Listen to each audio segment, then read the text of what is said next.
મારું નામ પટેલ ગંગારામ ચુનીલા. ક્યાં ગામ?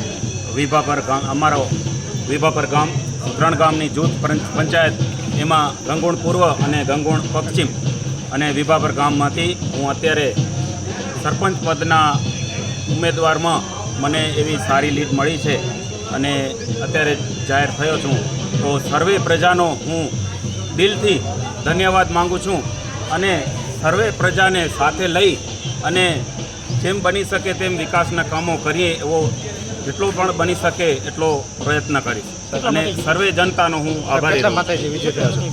અમારો મેક્સિમમ 45 વોટથી, એક હરીફોથી 45 વોટથી વિજેતા થઈ શકીશ. વિભા પર 4 જણા લોકો ઊભા હતા અને પ્રતિષ્ઠાનો જંગ હતો અને આ જંગમાં આપ જીત્યા છો, તો પહેલી પ્રાયોરિટી આપની ગામના વિકાસ માટે શું રહેશે?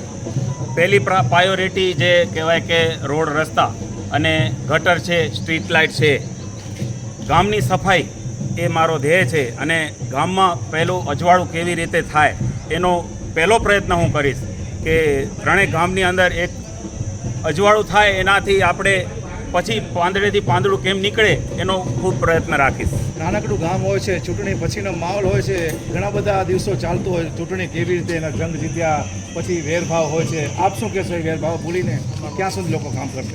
એ વસ્તુ અત્યારે યોગ્ય જ નથી. અમે 4 ઉમેદવાર ઊભા છીએ, એમાં પહેલેથી જ અમારો એવો સ્નેહભાવ છે કે અમે ચાર ઉમેદવાર ઊભા હોઈએ એમાં કોઈને કેવું ન લાગે કે આ ઉમેદવાર હરીફ છે યા પ્રજા છે.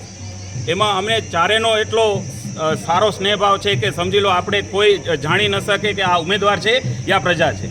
એટલે અમારો એવો જ પ્રયત્ન છે કે હજી પણ જેમ બને તેમ અમે જેમ પાણી સાથે પાણી મળતું હોય એવી રીતે મળી અને હળી મળીને વિકાસના કામો કેમ થાય એનું અમે પ્રયત્ન રાખીશું. ધન્યવાદ.